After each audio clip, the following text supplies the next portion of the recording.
ആകാശവാണി വാർത്താവീക്ഷണം. സാർത്ഥകമായ സന്ദർശനം. തയ്യാറാക്കിയത് R Pradeep, chief reporter, Janmabhumi, Thiruvananthapuram. അവതരണം ജോസ്ന ജോസ്. പോളണ്ടിലും യുക്രൈനിലും പ്രധാനമന്ത്രി നരേന്ദ്രമോദി നടത്തിയ ചരിത്ര സന്ദർശനം യൂറോപ്പിലാകെ വലിയ സ്വാധീനമാണ് സൃഷ്ടിച്ചത്. ശ്രീ മോദിയുടെ യുക്രൈൻ സന്ദർശനം കണക്കിലെടുത്ത് 24 മണിക്കൂർ നേരം റഷ്യ യുക്രൈനെതിരായ ആക്രമണം നിർത്തിവച്ചതടക്കമുള്ള സംഭവവികാസങ്ങൾ യൂറോപ്പിലാകെ മാധ്യമങ്ങളിലും രാഷ്ട്രീയ നേതൃത്വങ്ങളിലും ചർച്ചയായി. പോളണ്ട് സന്ദർശന വേളയിൽ ഇന്ത്യയും പോളണ്ടും തമ്മിലുള്ള പതിറ്റാണ്ടുകളായുള്ള ബന്ധം ഊട്ടിയുറപ്പിക്കാൻ പ്രധാനമന്ത്രിക്കായി. ഇരു രാജ്യങ്ങളും തമ്മിലുള്ള തന്ത്രപരമായ പങ്കാളിത്തം ശക്തമാക്കുന്നതിനപ്പുറം ലോകമഹായുദ്ധകാലം മുതലുള്ള ഇന്ത്യ പോളിഷ് സഹകരണം ഒരിക്കൽ കൂടി ഓർമ്മപ്പെടുത്താൻ ശ്രീ മോദിക്കായി. 4.5 പതിറ്റാണ്ടിന് ശേഷം ആദ്യമായി പോളിഷ് തലസ്ഥാനമായ വാൾസോയിലെത്തിയ പ്രധാനമന്ത്രിക്ക് ലഭിച്ചത് ഉജ്ജ്വല വരവേൽപ്പായിരുന്നു. ഗുജറാത്തിലെ ജാംനഗർ മഹാരാജാവായിരുന്ന ജാം സാഹേബ് ദിഗ്വിജയ് സിംഗിന്റെ സ്മരണയ്ക്കായി പോളണ്ടിൽ സ്ഥാപിക്കപ്പെട്ട സ്മാരകത്തിലും വാൾസോയിലുള്ള കോലാപൂർ സ്മാരകത്തിലും ശ്രീ മോദി സന്ദർശനം നടത്തി. യുക്രൈൻ സംഘർഷവേളയിൽ ഇന്ത്യയിൽ നിന്നുള്ള വിദ്യാർത്ഥികൾക്ക് സുരക്ഷിത പാതയൊരുക്കി സംഘർഷ മേഖലയിൽ നിന്ന് രക്ഷപ്പെടാൻ സഹായിച്ച പോളിഷ് സർക്കാരിന് ശ്രീ മോദി നന്ദി രേഖപ്പെടുത്തി. ഡോബ്രി മഹാരാജ, കോലാപൂർ, മോണ്ടെ കാസിനോ യുദ്ധസ്മാരകങ്ങൾ ഇരു രാജ്യങ്ങളിലെയും ജനങ്ങൾ തമ്മിലുള്ള ബന്ധത്തിന്റെ ഉജ്ജ്വല ഉദാഹരണങ്ങളാണെന്ന പ്രധാനമന്ത്രിയുടെ പ്രസ്താവനയും ഏറെ ചർച്ചയായി. ഇരു രാജ്യങ്ങളും തമ്മിലുള്ള ബന്ധം കൂടുതൽ ശക്തിപ്പെടുത്തുന്നതിനായി പ്രധാനമന്ത്രി ജാം സാഹേബ് സ്മാരക യുവജന വിനിമയ പരിപാടി എന്ന പേരിൽ പുതിയ സംരംഭവും പോളണ്ടിൽ പ്രഖ്യാപിച്ചു. യുക്രൈനിലെയും പശ്ചിമേഷ്യയിലെയും സംഘർഷങ്ങൾ ഏറെ ആശങ്കാജനകമാണെന്ന് പ്രധാനമന്ത്രി അഭിപ്രായപ്പെട്ടു. യുദ്ധഭൂമിയിൽ വെച്ച് ഒരു പ്രശ്നത്തിനും പരിഹാരം കാണാനാകില്ലെന്നും ചർച്ചകൾ മാത്രമാണ് വഴിയെന്നും ശ്രീ മോദി പറഞ്ഞു. പോളണ്ടിലെ ദ്വിദിന സന്ദർശനത്തിനിടെ പോളിഷ് പ്രധാനമന്ത്രി ഡൊണാൾഡ് ടസ്കുമായി നടത്തിയ കൂടിക്കാഴ്ചയ്ക്ക് ശേഷമുള്ള സംയുക്ത വാർത്താസമ്മേളനത്തിൽ സംസാരിക്കുകയായിരുന്നു പ്രധാനമന്ത്രി. ചർച്ചകളും നയതന്ത്ര നീക്കങ്ങളുമാണ് സമാധാനത്തിനുള്ള വഴിയായി ഇന്ത്യ കാണുന്നത്. സുഹൃത്ത് രാഷ്ട്രങ്ങളുമായി ചേർന്ന് സമാധാനത്തിനും സുസ്ഥിരതയ്ക്കുമായി എല്ലാ മാർഗങ്ങളും സ്വീകരിക്കും. ഭീകരവാദമടക്കമുള്ള എല്ലാ വെല്ലുവിളികളെയും ഇന്ത്യയും പോളണ്ടും യോജിച്ച് നേരിടുമെന്നും ശ്രീ മോദി പറഞ്ഞു. ഇരു രാജ്യങ്ങളും തമ്മിലുള്ള നയതന്ത്ര ബന്ധം കൂടുതൽ ആഴത്തിലുള്ളതാക്കുമെന്ന് പോളിഷ് പ്രസിഡന്റ് ആന്ദ്രേ ദ്രുതയുമായി നടത്തിയ കൂടിക്കാഴ്ചയ്ക്ക് ശേഷം പ്രധാനമന്ത്രി പറഞ്ഞു. പ്രവാസി സമൂഹത്തെ അഭിസംബോധന ചെയ്യവേ ഭാരതത്തിന്റെ വളർച്ചയിൽ പങ്കാളികളാകാൻ പ്രധാനമന്ത്രി ആഹ്വാനം ചെയ്തു. ഗുജറാത്തിലെ ഭൂകമ്പ സമയത്ത് പോളണ്ട് നൽകിയ സഹായവും അദ്ദേഹം അനുസ്മരിച്ചു. 10 വർഷത്തിനിടെ ഭാരതം കൈവരിച്ച വലിയ പുരോഗതിയെക്കുറിച്ചും മൂന്നാമത്തെ വലിയ സമ്പദ്വ്യവസ്ഥയായി മാറുന്നതിനെപ്പറ്റിയും 2047 രാജ്യത്തെ വികസിത രാഷ്ട്രമാക്കുന്നതിനുള്ള കാഴ്ചപ്പാടുകളും അദ്ദേഹം പങ്കുവച്ചു. ലോകം ഏക കുടുംബമാണ് എന്ന ആശയം ഉൾക്കൊള്ളുന്ന വസുധൈവ കുടുംബകം എന്ന ഭാരതത്തിന്റെ സന്ദേശത്തെപ്പറ്റി പറഞ്ഞ ശ്രീ മോദി ആഗോളക്ഷേമത്തിന് സംഭാവന നൽകാനും മാനുഷിക പ്രതിസന്ധികളിൽ അതിവേഗം പ്രതികരിക്കാനും ഇന്ത്യയെ പ്രചോദിപ്പിക്കുന്നത് ആ വീക്ഷണമാണെന്നും കൂട്ടിച്ചേർത്തു.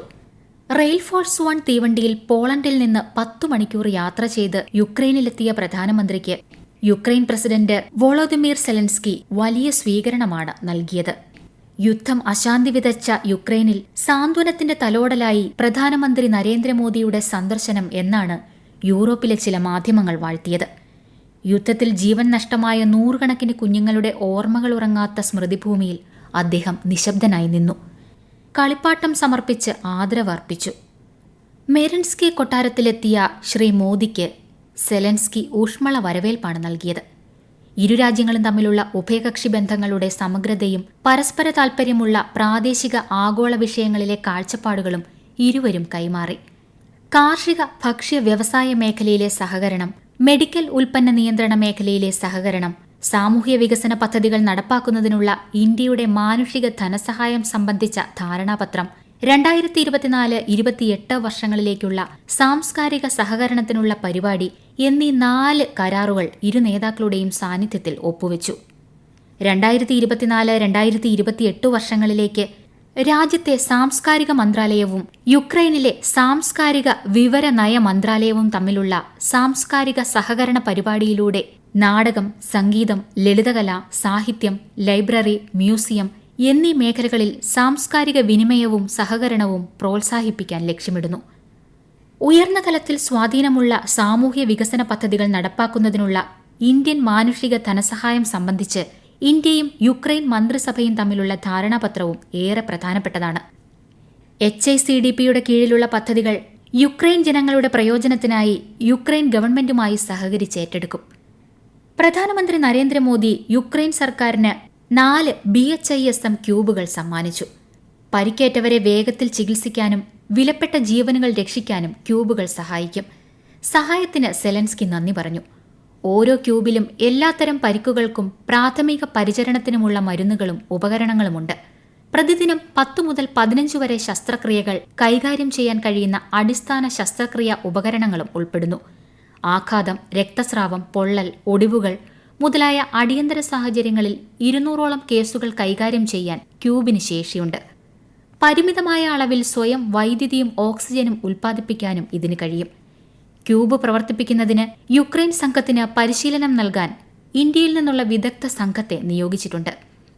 പ്രധാനമായും വിവരവിനിമയം, ശേഷി വർദ്ധിപ്പിക്കൽ, ശില്പശാലകൾ, പരിശീലനം, സന്ദർശനങ്ങളുടെ കൈമാറ്റം എന്നിവയിലൂടെ നിയന്ത്രണം, സുരക്ഷ, ഗുണനിലവാര വശങ്ങൾ മെച്ചപ്പെടുത്തൽ എന്നിവയുൾപ്പെടെ മെഡിക്കൽ ഉൽപ്പന്നങ്ങളിലെ സഹകരണം വിഭാവനം ചെയ്യുന്നു. കീവിലെ മഹാത്മാഗാന്ധി പ്രതിമയിൽ പുഷ്പാർച്ചന നടത്തിയാണ് ശ്രീ നരേന്ദ്രമോദി സന്ദർശനത്തിന് തുടക്കമിട്ടത്. യോജിപ്പുള്ള സമൂഹം കെട്ടിപ്പടുക്കുന്നതിൽ മഹാത്മാഗാന്ധിയുടെ സമാധാന സന്ദേശത്തിന്റെ കാലാതീതമായ പ്രസക്തി ശ്രീ മോദി ചൂണ്ടിക്കാട്ടി. ഗാന്ധിജി കാണിച്ചു തന്ന പാത ആഗോള വെല്ലുവിളികൾക്ക് പരിഹാരമേകുന്നതാണെന്ന് അദ്ദേഹം അഭിപ്രായപ്പെട്ടു.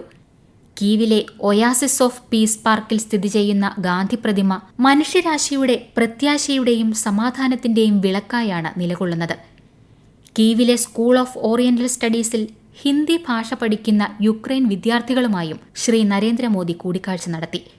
വിദ്യാർത്ഥികൾക്കുള്ള സ്കോളർഷിപ്പിനെയും ഇരു രാജ്യങ്ങളിലെയും ജനങ്ങൾക്കിടയിൽ പരസ്പര ധാരണ വളർത്തുന്നതിന് അവർ നൽകുന്ന സംഭാവനകളെയും പ്രധാനമന്ത്രി അഭിനന്ദിച്ചു. ഇന്ത്യൻ സംസ്കാരവും ചരിത്രവും യുക്രൈൻ ജനതയിലേക്ക് കൂടുതൽ അടുപ്പിക്കുന്നതിനുള്ള അവരുടെ ശ്രമങ്ങളെയും അദ്ദേഹം അഭിനന്ദിച്ചു.